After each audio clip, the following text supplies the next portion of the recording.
Hi, I am Sheree Matousek from Real Health Chiropractic Clinic, and this is Danielle Spradlin, who actually offices out of Real Health Chiropractic Clinic now, but she is with Oasis Lactation Services, and she is a fantastic resource. So I'm super excited to be able to have her join me and teach everybody about postpartum nutrition. Well, it's a match made in heaven. It's a dream team. It's so wonderful to be able to work with the postpartum families and sometimes prenatal, and then have the resource of the doctor so that we can really see through on a lot of these nutrition recommendations and make it happen. So tonight, I want to talk about some of the things that we want to start thinking about postpartum nutrition, postpartum recovery. It's not just about breastfeeding and making more milk. Not every family is even going to choose breastfeeding. It is totally and utterly about recovery, because the number one way we can make sure you meet your feeding goal, whatever your feeding goal is to make sure that you are restored and recovered after the birth. Because growing a whole human is not a small task, right? It's a really nutrient intensive task. Absolutely. So we've got a little presentation so you can kind of get a visual on some of the things that we're going to talk about. And then Dr. Matousek's going to help me get more specific about types of supplements and how they work, because that's really her wheelhouse. Yeah, and a lot of people ask all the time. Not everybody understands that we adjust little babies. They have a nervous system, right? And giving birth is stressful on the mom, but the birth process is also stressful on the baby. So number one goal that I'm always telling everybody is the end game is to have a happy and healthy mom and baby, right? And so we can create plans to try to get there, but we have to be a little bit flexible because things happen during labor and delivery. And irregardless of that, even if it's the most perfect delivery in the world, it is still a very challenging time postpartum for mom and baby. You're getting used to getting up all the time to feed your baby, whether you breastfeed or bottle feed. You have sleep deprivation, you've got stress. I remember myself, I was nervous. I called my mom. I didn't know how to give my oldest child a bath. My mom's like, didn't you take pediatrics? I'm like, yes, I can tell you all about child development, but I cannot tell you how to give my child a bath. So you get stressed out over different things. And so we're just here to kind of jump in and help eliminate some of that stress and talk to you about a few things. So today it's focused on postpartum nutrition. I am going to screen share here and then pop over to our little picture is in the way, to the presentation that Danielle has created, which is kind of amazing. It is loading here. So when we think about nutrition, we're going to focus a lot tonight on postpartum, but a lot of these same concepts apply prenatally.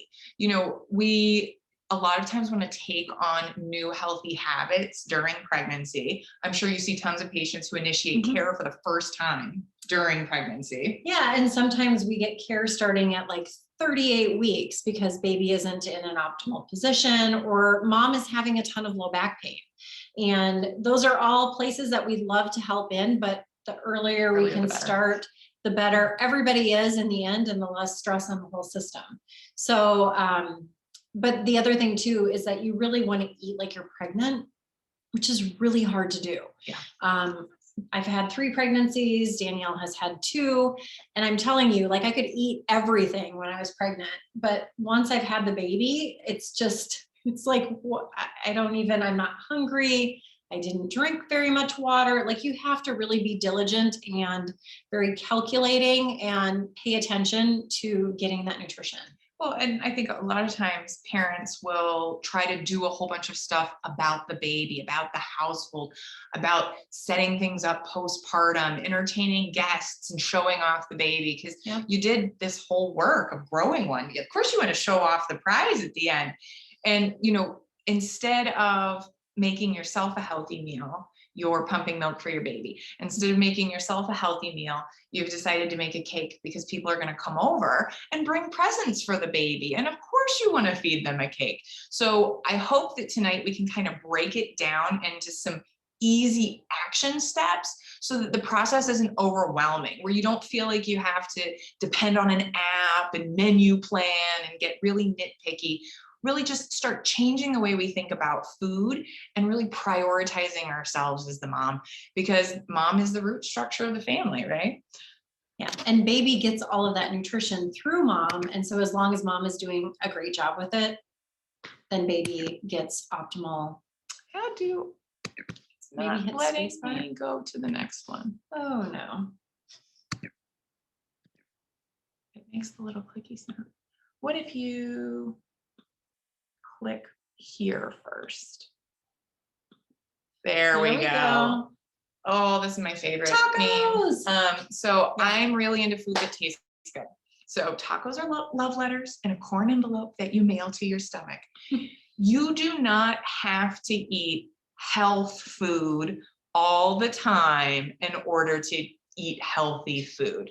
You can eat food that tastes good, that's also good for you. You don't need to deprive yourself.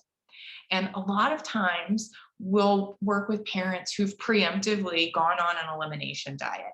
They've decided that there's a group of foods they can't eat, and they've done it by guessing. And I really don't like guessing. I don't find it scientific. We were talking about this earlier. We're a little bit nerdy. We're a little scientific.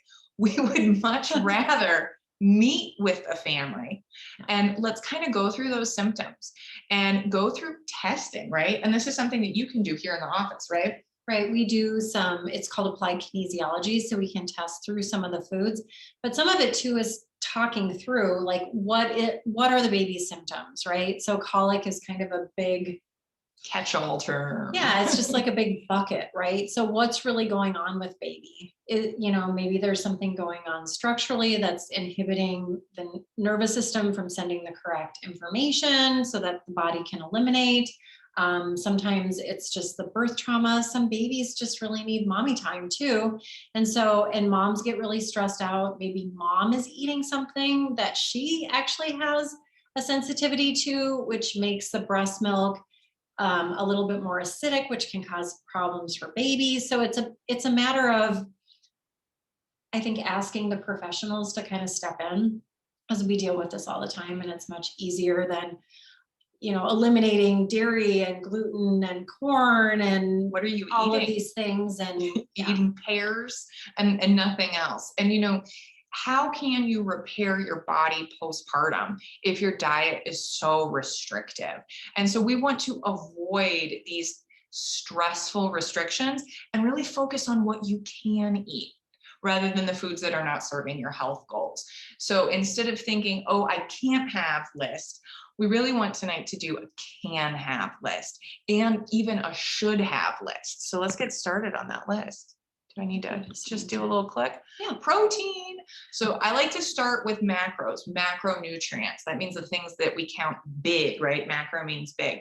And proteins are a large molecule, and they are making up a tremendous amount of our caloric intake for each 24-hour period, whether we're pregnant or postpartum. So our postpartum goal is to hit 60 grams of protein a day.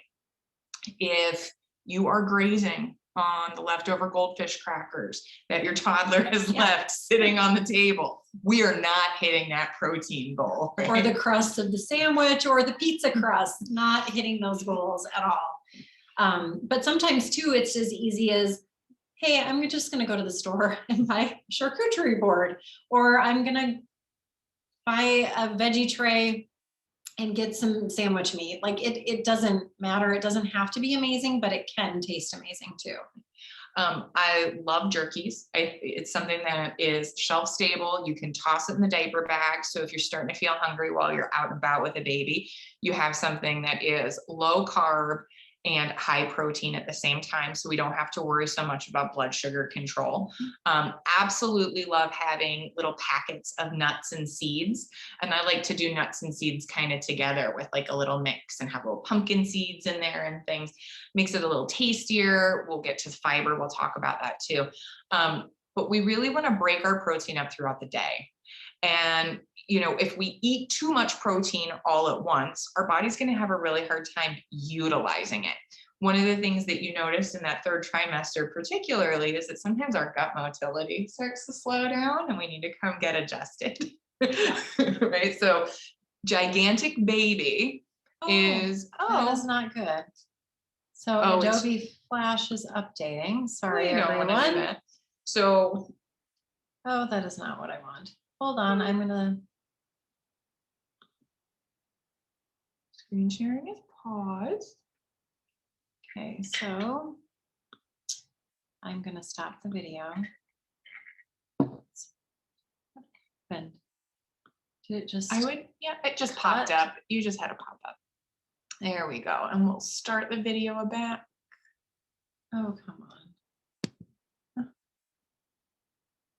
Start video. There we go. Sorry about the technical difficulties, but we are good to go. Back on. So breaking up the protein throughout the day. So we have giant baby inside, the digestive system. Baby's really doing a lot of snuggling down into that colon. So plus we have slowed gut motility so that we can absorb more of our nutrients to prioritize the health of the fetus. Finally, baby gets off your colon, should probably come get adjusted, make sure all those things are settling back in. But that gut motility still stays a little slow during the lactation phase, during the postpartum phase. If we are loading up on protein too much too fast, that slow gut motility is really going to catch up with us, and we're going to have really firm stools because we just can't digest all that protein at once. So I like to start the morning, big with like a 15 gram up to 20 grams of protein at breakfast. Eggs, economical. Yeah. And I like to throw avocados on eggs as well with a little bit of Frank's hot sauce. Frank's hot sauce is an important food group. Have snacks that are, have some protein, have nuts, have jerky, have some of those vegetables that actually support protein. And who doesn't love having a little cheese stick as a snack, right? And and they're pretty easy. Yeah, it's portable. Yeah, you can grab them and throw them in your diaper bag. Yeah, pretty easy to do. And if you're really having a hard time getting adequate protein, there are tons of good protein powders on the market. Which kind do you like to do that you feel are like easy on the digestive system? So I actually like using more of the vegetable-based proteins just because I feel like everybody does so much dairy. So to do a whey protein, I feel like you're just adding in extra, and a lot of people can't do dairy. So we carry, it's called Veggie Meal, which sounds like a horrible name, but it's a really good product. It's a pea-based protein and it tastes fairly good. And I like to throw that in I throw in a scoop of collagen myself. And then we have something called fruits and greens, which is like 14 servings of fruits and vegetables, and you can get different flavors. And so that's sort of what I do. I do a scoop of the Veggie Meal, a scoop of the fruits and greens. I do the espresso one. I probably wouldn't do that if I was nursing. I would go more with the chocolate. And I put in some frozen cherries and a scoop of the collagen with some coconut milk, and it's really actually very yummy. Frozen cherries and chocolate are a really excellent smoothie combination. I'm glad you mentioned collagen. One of the things that I often recommend for breastfeeding families, especially when you're like, I just don't even have time to eat, or my appetite feels low, is to put the flavorless collagen in with like a lemonade, right? A little bit of coconut water, a squeeze of lemon, some of that flavorless collagen, a little bit of water to dilute it. And it is a protein-packed lemonade with some electrolytes. It's quick and easy. And I actually give it to my kids. So. Well, and ours dissolves in hot or cold. So you can throw it in tea. If you're doing a little bit of coffee, I'm not sure if you're going to be nursing, but it works well in that, as well as a smoothie, or like she said, a lemonade. So delicious, easy. And that's the thing. We want to keep reminding you that this really can be easy. If you're having a hard time coming up with like, how do I meal plan? Come see us. Schedule an appointment. We'll sit down. We will help you write out a sample meal plan just to get your brain going. And then you can take that home and say, oh yeah, I put that combination together. It was excellent. It really worked for our family. Egg appreciation. So the importance of eating eggs.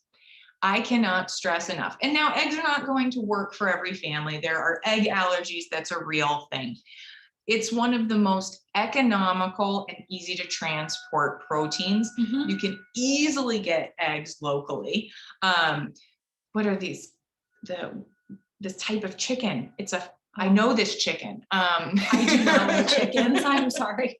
My sister raises chickens, but I'm sorry. I've forgotten. Anyway, so, having a local source for eggs is actually pretty easy. And here in Minnesota, we even have plenty of urban chickens. So it's not like you have to be way out in the country to get eggs.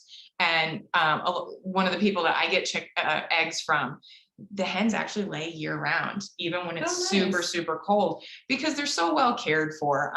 Backyard privately owned chickens, they have a great life, and, they're eating lots of bugs and they're eating ticks and turning them into eggs. And so what's happening is we're getting those nutrients from the ecosystem that often a lot of the commercially farmed foods just don't have anymore. Yeah. And when you even compare, if you've ever broken open an egg that you buy at Cub Foods versus one that you're getting directly from a local vendor, the color is just completely different. It's like this bright yellow, orangey, like super beautiful and vibrant color versus just like this pale yellow.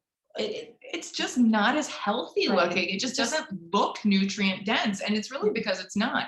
And so here's where I want to kind of talk about choline. Help me out here. Here's the choline. Eggs are really high in choline. Choline is actually one of the molecules that helps make permanent emulsions. So if you're familiar with salad dressing, right, what happens is when choline mixes with a fat and water, it kind of helps that fat and water move together.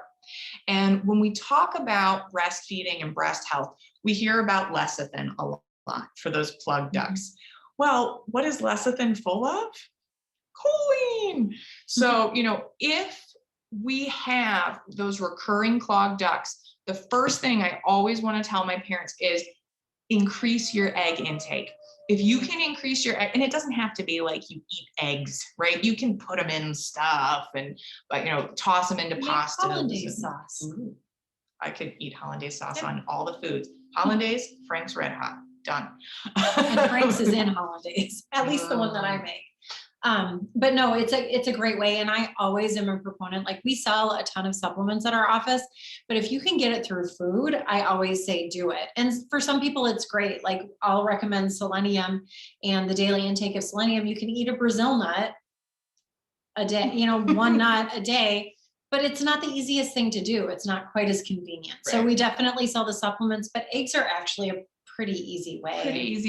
And, when we are eating to sufficiency, but we're still having those symptoms, that's when maybe we need to move on to a supplement. Maybe there's an absorption issue and we're going to go ahead and supplement. And so I could see the doctor, start working on that digestive system, working on that good nerve signaling so that our gut motility is appropriate and we're really absorbing things from our food. And that's where collagen comes into play too, because collagen really helps to heal the gut. So it's such a great piece to add into pretty much everybody's diet. Yeah. Everybody should be doing the collagen if they can and eating some eggs if they can. So let's see some other foods. I think that pretty much handles protein. Fiber is the other macro I like to talk about. I don't like to talk about counting calories. I feel like counting calories, it's not fun. Right. It gives people a lot of anxiety about food. It feels very controlling and controlled. But if we're counting protein and we're counting fiber, you're going to eat so much healthy food. You're not going to be craving sweets. That insulin level is going to be nice and mellow. We're not going to get the sugar highs or the bottoming out blood sugar. Right, where you get all shaky and kind of nauseous, and you can just tell your body doesn't feel That you're done. right. Yeah. And so, I've probably talked about gut motility 1,000 times. Making sure that we're intaking plenty of fiber is critical to developing that gut motility and keeping things moving. So 35 grams of fiber a day is a ton of food. Like it's a lot. It's so much to eat. And, it's a goal. We don't have to hit it every day, but, we've got some images here, and you'll probably see in this image a lot of the ingredients that you would see in like a lactation cookies recipe, Right. or a lactation smoothie recipe, right? What is it about certain foods that we deem them to be lactogenic, and are they really? So fiber helps us control our insulin level. And if you have done your glucose challenge in your pregnancy and you didn't do so good, and you have to That come back, glucola is like not the most fun experience, probably not the best way we could check this, but that's what we do in our society at this time. But if you do the 1 hour and your numbers are not great, if you barely pass, or they want you to come back and do the 3 hour, and there's starting to be this blood sugar regulation concern, go ahead, make an appointment to see a lactation consultant during your pregnancy. So we have lots and lots of women who say, I just never could make a full milk supply. I just never could make a full milk supply. We have so much insulin resistance in our species. In the United States, we have so much insulin resistance, type 2 diabetes, gestational diabetes, pre-diabetes, borderline, right? Lots of people who are borderline. Insulin sensitivity is a critical component of how much milk you can make. You can latch and pump and hand express. If you don't have adequate insulin sensitivity, making a full milk supply is extraordinarily difficult. So when we talk about adding this fiber to the diet, we're really biochemically managing with food our insulin levels in the most natural, normal, biologically appropriate way we can. Medicine is great when you need it. However, if we can eat in a way that supports our milk production, if we can eat in a way that supports our glucose levels, we're going to do better than if we have to take a med for it. And I always say too, like, you never want to just eat like a banana, right? Bananas are really, really high in sugar. Throw some nuts in with it, dip it in peanut butter, dip it in almond butter, whatever. Protein and fats have a lot longer lasting sugar curve. Those fruits and baked goods and like simple sugars, they have this huge, really fast spike. And by the time your body recognizes how much glucose is in there, it's already on the way down and your body's dumped a ton of insulin. And so you're just like on this roller coaster back and forth with your blood sugar. And to really stabilize that out, it's eating protein and fat and then throwing in, fiber, vegetables, all of these foods that we were talking about that are really good for you. Avocados and beans and nuts and seeds and all of those things are fantastic sources of fiber. The other thing that we know is that tons of us have been recommended by a friend to start a probiotic, right? Mm-hmm. And probiotics have become a real buzzword, almost like a marketing term. I see all of these families, well, I've been taking the probiotic. Well, are you feeding it? Mm-hmm. Because if we want that bacteria to move into our gut, colonize and thrive, we have to feed that bacteria something. So I pulled some stuff off the shelves here. So this product is the Claire Labs Therabiotic Complete, and they have a therabiotic for infants too. And so I'm going to talk about the lactation side of this.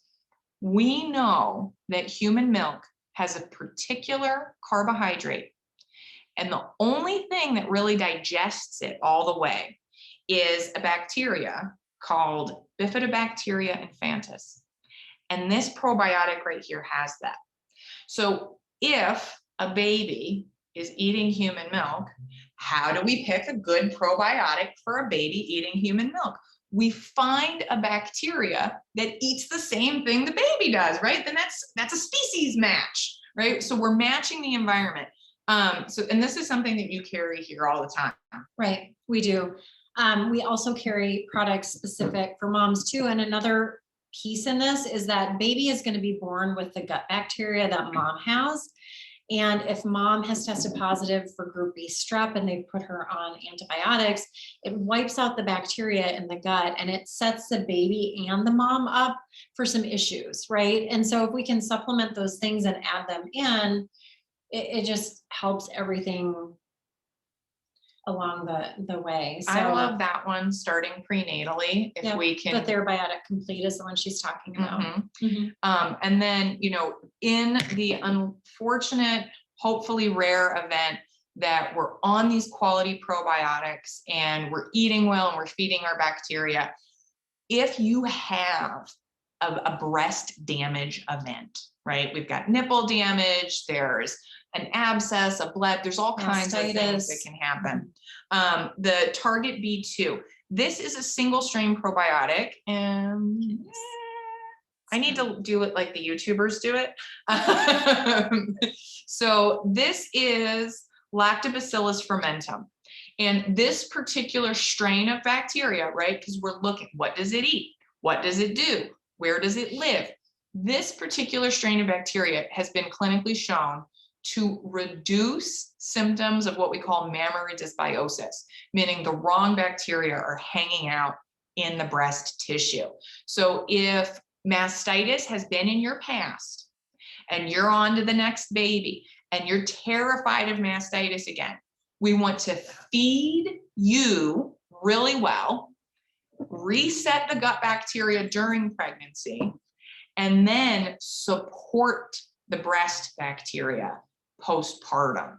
And these are just, they're excellent products. They have science to back them up. Right. And the one thing that I would like to say is a lot of people will go, oh gosh, I've got to go get that. I'm going to go on Amazon right now and throw that on my cart and have it shipped to my house.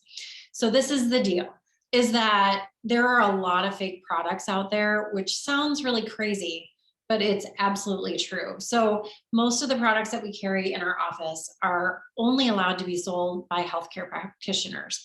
And so if you buy something on Amazon, it is not authorized by the company and it is probably not real, or it's older, or I don't trust it. So we do have on our clinic webpage, we have a link where you can actually go to Wellevate, which is the online dispensary that we order from. And so you can get that sent to your house. You know that you're getting the good quality supplements that we're recommending, those brands that are really important, because they're not the same as the stuff that you're going to buy on the shelf at Walgreens or wherever. There are laws in the supplement world that allow for there to be discrepancy within the supplement. And so you can have a pretty high swing, like from even pill to pill or jar to jar. So you could have 7% on either way is what is allowed. And in my opinion, that's not really acceptable. Some of the vitamins that people take too have acceptable amounts of lead. In my world, there's no acceptable amount of lead, and gummies are a big one with that. The gummies are full of that stuff. So probiotics in gummy form, not really something that I recommend at all. Plus it's high in sugar. Yeah. So really, really hone in and get your supplements from a trusted resource. You don't have to get them through me. I'm just saying it's available. Like she said, we're kind of nerds. So this stuff, like I read articles on probiotics and prebiotics. I listen to people, it's one of those things. If you don't want to do the research yourself, you can just listen to us because this is what we do. Yeah. This is what is interesting bedtime reading for me. So glamorous. Yeah. So when we're talking about how to get that fiber, one of the things that I like to tell people to do is aim for 4 handfuls of leaves. So whatever size your hand is, think about pulling that pre-washed spring mix and arugula out. If you don't like salad, that's okay. You don't have to like salad to eat well. Fresh is expensive. And if you're not leaving the house because you have a baby in tow, get those frozen vegetables. Frozen vegetables are amazing. Cabbage, kale, Brussels sprouts are my favorite leaf. I get riced cauliflower all the time. The Trader Joe's stuff in the frozen food section is my favorite. It's very convenient, right? So you can come up with ways to incorporate those leaves into your diet, and it doesn't have to be a salad. You don't have to eat a bowl of Brussels sprouts. One of the things, I make zucchini muffins a lot for my kids, right? So we can grind up some of these higher fiber vegetables and mix them in with other things, right? We can remove some of that wheat flour and we can change it out for some almond flour and flax meal, right? So we can get all of that nutrient dense, really high quality food and still eat really delicious stuff. Yeah. And they've actually done studies, the frozen vegetables actually have a higher vitamin content because they take that food immediately and freeze it. And so it stops degrading the nutritional value. Whereas if you've got something off the shelf, it goes from the truck to the store and it sits in the store for a while. And so all of those vitamins and nutrients have half-lives, which means that they just slowly lose their nutrients over time. And so frozen vegetables are a really great way to do that. What greens powder do you like? Well, I do it's called Fruits and Greens. Right. Yeah. And like I said, I use the espresso version, but I also have been known to just throw in like a handful of frozen spinach. I'll sort of like get the greens, right? And before they go bad, if I know I'm not going to eat them, I just throw them in the freezer. And then those frozen things end up in smoothies and easy peasy. Yeah, see, you can put a whole handful in there. Get one of your handful and you don't have to even taste it. It doesn't even feel like vegetables. You do not taste you don't taste it. However, somebody told me that you could do that with kale. No, you cannot. You can taste kale. It is not good. It is flavorful. You don't want to drink your beautiful cherry chocolate smoothie and then end up with kale aftertaste. Or collards. Collards do not. Collards. Yeah. I've made bad choices. It's okay. We've learned. So I want to talk about minerals. So those were our macros, right? Our macros were really protein and fiber, because once you're on the protein and fiber train, everything else is going to fall into place. We're just going to be eating this really nutrient rich diet. So this is the rundown of what I tell nursing moms that they need to think of about their daily maximum.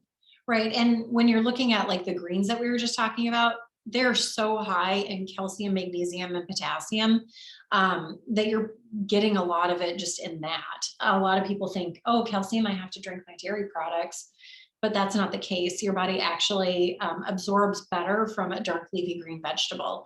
So those are fantastic ways to do that. So let's dive into some minerals kind of independently.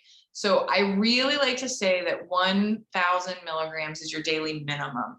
1,500 is sort of an upper limit. Our body can only really uptake so much at a time. The reason why you need so much calcium is not just to like fortify and enrich the breast milk. You built an entire skeleton and then passed that skeleton out of your body, right? Your baby, it has a ton of calcium. And, if we think about an 8-pound baby, what is about like 1.5 pounds of a skeleton? Bones, probably. Right, yeah. right. And your body actually, that's one of the things during pregnancy. If you don't have calcium in your blood, your body will take it out of your bones. And so we really want to put that nutrition back into our bodies, because we don't want to end up in a situation where we become osteoporotic or have issues with bone density later on, right? So we want to nourish, and especially if we're thinking of having another baby, we want to get our bodies as back to their natural state, or even better than their natural, their previous state, so that we can have all of those nutrition and all of those vitamins set for baby number 2, 3, 4. I mean, how many ever? And we Yeah. do know that if you choose to breastfeed, even if you choose to pump and give your baby your milk, the change in the hormone cycle, well, it's really a normal part of our female hormone cycle. The postpartum change to very low estrogen, it helps to facilitate as that estrogen level starts to come back up as weaning happens, which is around 6 months, and we start introducing those solid foods.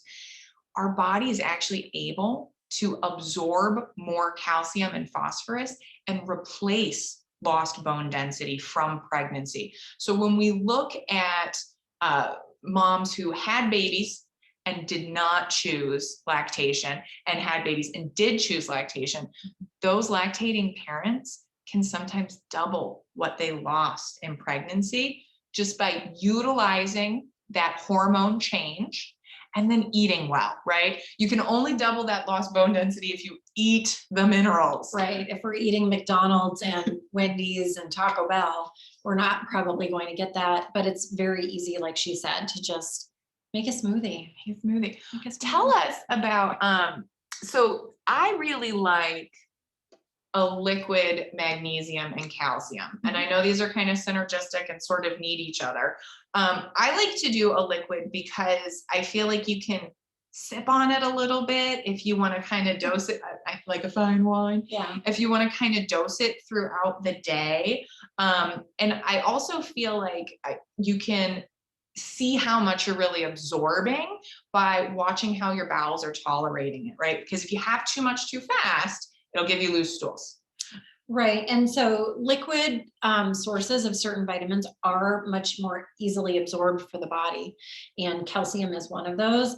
You just, the big trick with this is make sure you shake the bottle, because otherwise it'll settle. The calcium and the magnesium sort of settle to the bottom, and the bottom gets really thick. And so the stuff that you're taking up here isn't quite as dense as it should be. So we want to shake it up. That's a product that needs to be refrigerated. But it's a great way to do that. Now, not everybody likes liquid, right? And vice versa. Not everybody can swallow a pill. So we also have a product called Bone Builder, which I really like too. We use this one for a few different reasons, but postpartum is one of those really great times. It's something that I use actually if you are menopausal as well, but you're having osteoporotic issues, right? So that one specifically fortifies the bones and gets that bone density back. And like Danielle said, I mean, that 6-month window is really key for that. It's like we get this beautiful do-over, right? And we can, even if we were a little bit osteoporotic or osteopenic at the beginning, because we ate a lot of it's soda, really. It's all those carbonated beverages. Carbonated beverages, you have to have, they have phosphorus in them, and phosphorus has to bind with calcium to be excreted from the body. And so the more of those fizzy drinks that you take in, the less bone density that you tend to have. And so it's a really nice way for us to get some really great bone density in the end of all of this. Well, and then this has 2000 IU of vitamin D, right? And so getting your vitamin D is going to be critical if you want to absorb the calcium. And we live in the dark frozen north. Yeah. So pretty much everybody is deficient in vitamin D, or it's not deficient, I shouldn't say. It's just harder for us to get it. You do get a lot of vitamin D through the sunlight, which is fantastic. But there's also some weird parameters around that, because your body produces it on the skin. And then if you spend a lot of time bathing or you're in the water all the time, it kind of diminishes our ability to do that. So the recommendations at this point in time are at least 5,000 IUs a day for adults. And so we have a couple of different products actually in the office that we carry. So there's D5000, which can you see? So YouTubers put one hand behind, and I don't know why they do that, but they do that with makeup. My children taught me. So anyway, here is the D5000, but then we also have this one. It has K2 in it, and K2 is a vitamin that actually really helps your body to absorb that vitamin D. So if you know that you're already deficient, that's the one that we prefer. And I just don't have them on me today, but we have liquid ones that you you can do that have 1,000 per drop. Ooh, nice. So it's a little bit nicer. We can kind of dose it up a little. You can throw that in your smoothie. You can throw that in your lemonade. It doesn't taste either. So we have the liquid with vitamin D by itself, and then we also have the liquid with the K2 in it. And the American Academy of Pediatrics says that breastfeeding moms should take at least 6,400 IU a day so that their breast milk, because you can concentrate D into breast milk. The milk making compartment is actually a pretty tight system. There are only a few things that extra is allowed to come in, and vitamin D is one of them. And vitamin D is great for our immune system. It helps to build hormone structures. There's, I think, like 650 different biomechanical pathways. So it's one of those, like, if we take one vitamin, like if you're just going to pick and choose, that is the one you want, is vitamin D. Super important, hard to get, definitely need it when you're local. And so we're talking about the need for the K, we're talking about the need for D. With the calcium, let's move on to potassium. One of the things that people love to do is like, oh, eat a banana, eat a banana. I did not put a banana on the screen on purpose. There are so many potassium-rich foods that are not sugary. Right. And the dark greens is the biggest one, in my opinion. Foods that tend to have a lot of magnesium also have a lot of potassium. Yep. They're kind of synergistic. They're found together a lot. So, and I'm sure you've seen in the mommy message boards, all of the people that are drinking the different electrolyte drinks. And what's normally happening is it's not the electrolyte drink. It's that our diet is quite deficient in that potassium. So calcium's not being well absorbed, magnesium's not being well absorbed. And so we get something that's really high in potassium, and it's sweet because it's one of those sports drinks. So we're drinking a lot of it, and we're really finally moving that critical mineral electrolyte through the body. And, it's not that the sports drink worked, it's that you were potassium deficient almost every time. Right. And if you ever have during pregnancy, those horrible leg cramps, like, what they are. If you've ever had one, you know exactly what I'm talking about. It feels like a Charlie horse, and you feel like you got kicked in the calf for like weeks after that. It's really that magnesium potassium that we're looking for. And so, like she said, it's not the greatest to get in the sugary stuff. Let's hit more into vegetables and the savory. And I absolutely love, so seaweed is on our picture. I absolutely love seaweed for a variety of reasons. But you can get a little seaweed packet, little cracker things, toss that in your diaper bag, super easy. Potatoes are actually higher in potassium than bananas. And if you're trying to watch your like gluten intake, I feel like a lot of parents are trying to watch their gluten intake. Baked potatoes as the base of anything, right? Anything that you would have put over pasta, put it over a baked potato. I do hash browns too. Oh, hash browns are so good. Yeah. I mean, so it's just shredded potatoes. You can make them on your own, but they're just so easy to throw in the pan, and you can put chili over the top, or spaghetti sauce, or I actually do spaghetti sauce over Brussels sprouts a lot. Oh yeah. I could do that. I'm a Brussels sprout fan. I love them too. But so, and that's the other thing. We always think about how you have to spend all this money to eat well. And, potatoes, seaweed chips, Brussels sprouts, these things are actually extremely affordable. They are, yeah. I am not a fan of the seaweed chips, however. I wish I was, because I know how good they are, but just not everything for every person. And like peas keep coming up. Peas have come up on every single screen, right? And you even talk about I love to eat this sugar peas, right? Like, so that's a great vegetable. I'll tend to have, the peas, carrots, and some celery. I'm a celery fan. Yeah. So. See, and that we're getting fiber, and that peas, we talked about that in the protein shake mix, right? So we're getting all of these things in very inexpensive foods. And peas have protein. So they're not just potassium. Not just potassium, not just fiber, not just protein. They're really kind of all encompassing here. Zinc is something I feel like we never talk about, because it's kind of like you think about it and you think about immune system, right? Right. I mean, it's a big one now that we've all been dealing with COVID, right? That's one of the things, vitamin D and zinc. Those are two of the pretty basic things that people are adding in for immune system.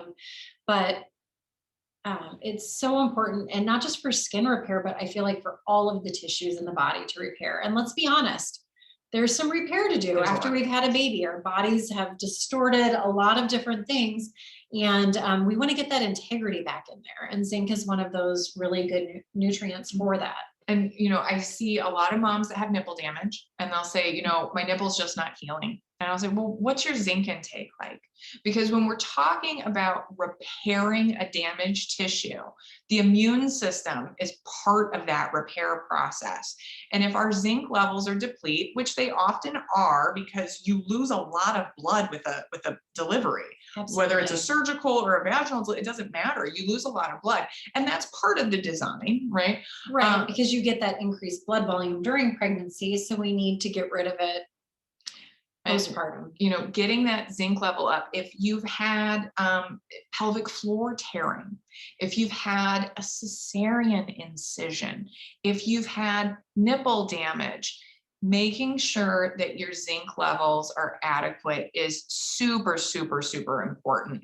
And, a lot of times they'll give people like creams, and some of these creams will have like steroids in them, Right. like the all-purpose Or nipple ointment. petroleum, things that probably you would never feed your baby. Right. And so, especially if you're using one of those steroid healing creams that are by prescription, a lot of times those are going to actually thin your skin because steroids actually suppress the immune system.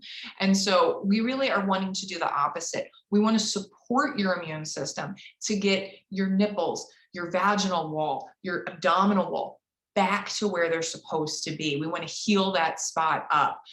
And so here, look, we've got oats, we've got some pumpkin Carrots seeds. and These are some of those things that are in the lactation bars, in the lactation lactation cookies, Yep. right? We're seeing lentils, seafood, which we don't get a lot of shellfish here in Minnesota, and eggs. Eggs are such a Eggs. complete food. Zinc, choline, They have perfect food. everything. They've got it all. Magnesium. We've talked about magnesium, and here, look, you see all the Chocolate, stuff. Whoops. dark chocolate. I got excited and I kicked the table. Which is kind of a nice thing if you do want to make like a trail mix or whatever. Like our family, we don't do a lot of nuts because we have a nut allergy. So we do a lot of seeds. So I'll do like some dried cranberries and some little chocolate chips, and then a bunch of Pumpkin different I love seeds. pumpkin seeds. Pumpkin seeds are amazing. And these are all the foods that are in those lactation stuff. You don't have to go and order the $80 just for lactation, Or you drink mix. Don't have time to Right. make the lactation cookies. I mean, you can absolutely, but I really feel like sometimes we've got a lot going on taking care of little babies. There's just a lot, and you really should be sleeping instead of cooking if possible. So if you're having deep breast pain, magnesium deficiency could be part of that reason. And that also helps to get things moving. So if you tend more towards the constipation route, it's magnesium always. And so I usually recommend taking it at night. Yep. Because it helps you sleep really well. It'll relax your muscles, it'll relax all of those tissues, and the intestines are a muscle, and so it helps to relax it, get things moving through, and it's just fantastic. Right? It's non-sedative, but helps you sleep. Yeah. And I think when we're like, but will I hear the baby? Will I wake up? You will. And magnesium is what your body's supposed to have. And it's a normal type of deep restorative sleep that is not sedative, right? So it's truly restorative, and you can hear your baby. And magnesium gets depleted a lot through stress, right? Mm-hmm. And so it's a lot of stress. It's a whole new system. You're doing a lot of different things, and also caffeine intake. So I know I'm so guilty. Same. but I also take magnesium. So I kind of add that back in. Postpartum, we're not doing a ton of, hopefully not a ton of caffeine, but sometimes we do, right? I mean, it's one of those things. Magnesium is super, super important to add in at that time. Yeah. So if you feel like you should carry a little bit of chocolate in your diaper bag, go ahead and throw me under the bus on that one. We talked about this liquid calcium and magnesium. What other magnesium do we have? Ooh, I have show this one. This is the one that I like. It's called reactive magnesium. And so Like there we go, like a That's YouTuber. perfect.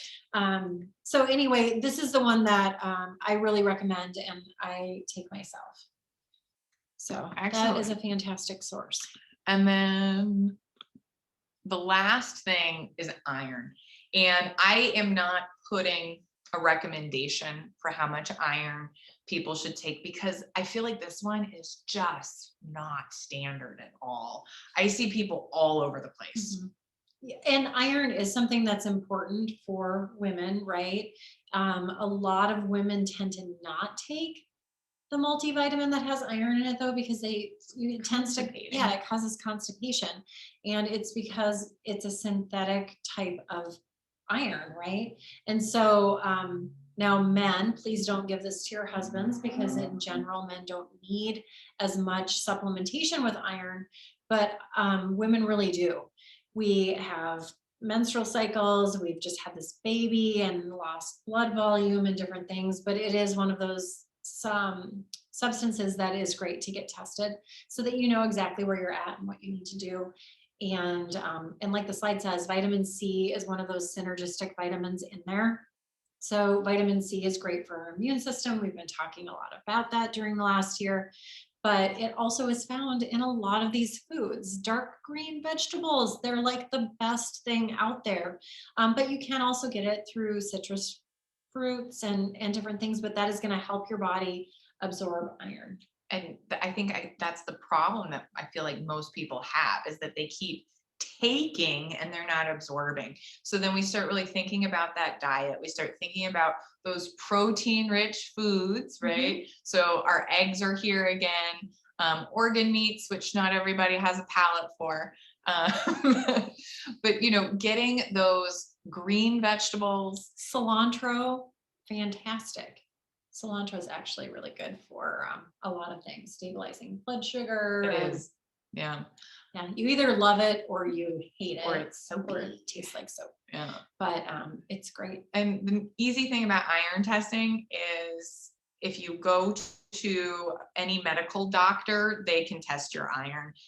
It's a real standard part of obstetric care. It's a standard part of midwifery care. Yeah. So even if you are planning an out of hospital birth with a midwife, many home birth midwives even will test your iron levels, because everybody knows how critical this is and how we want to get it right? We don't want to guess. We don't want to constipate you. We don't want to fill you full of synthetic things that your body can't absorb anyway. We really want to get it right.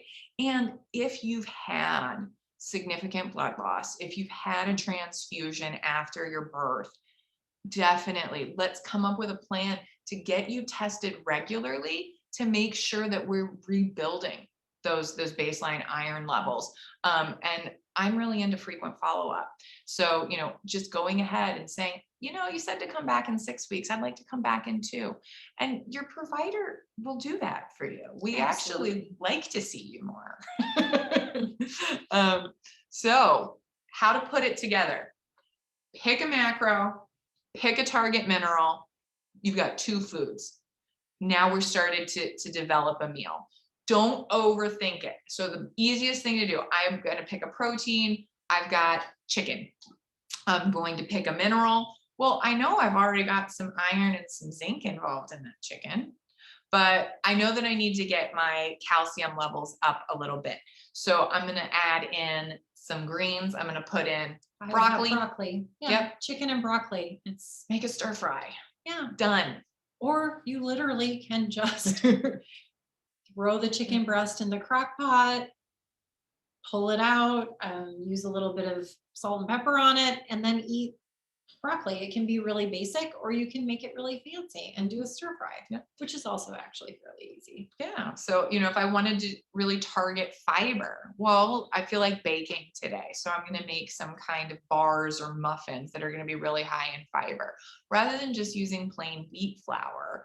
Maybe we can add in an oat flour. Maybe we can add in flax meal, right?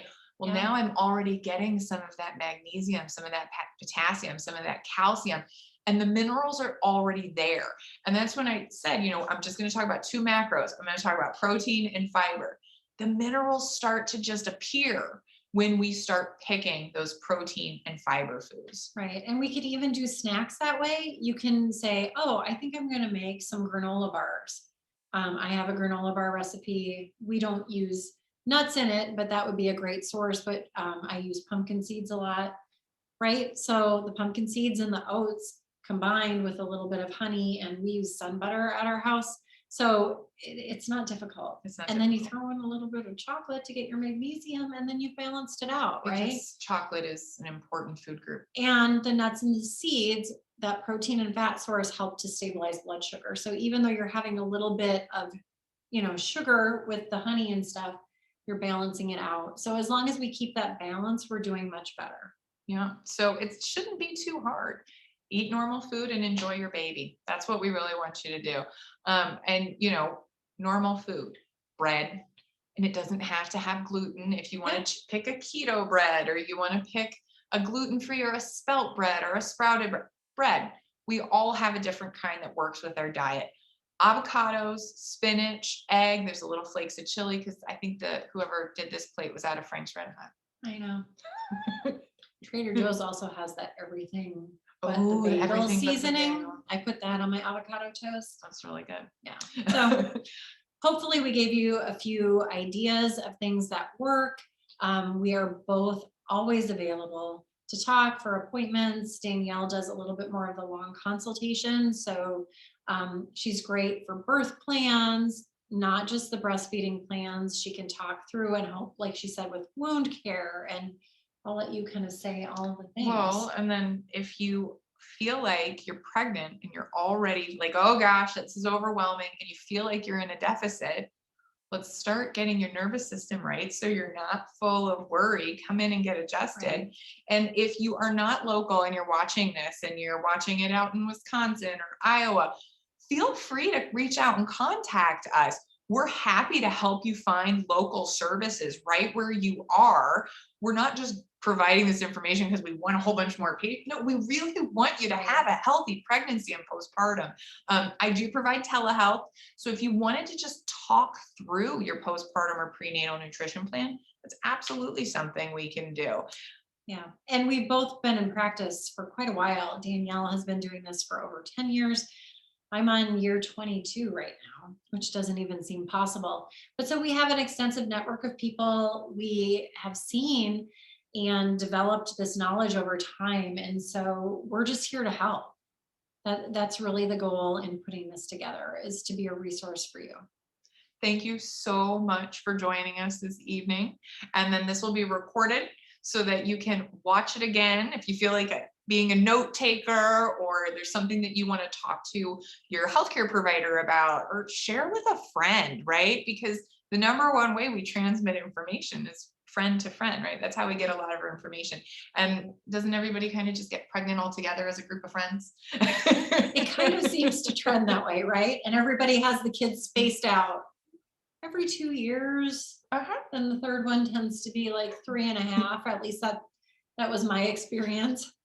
So it's perfect. So have a fantastic evening, and thank you for joining us, and thank you for watching us later. We both will put this on our YouTube channels as a resource for everybody. Bye.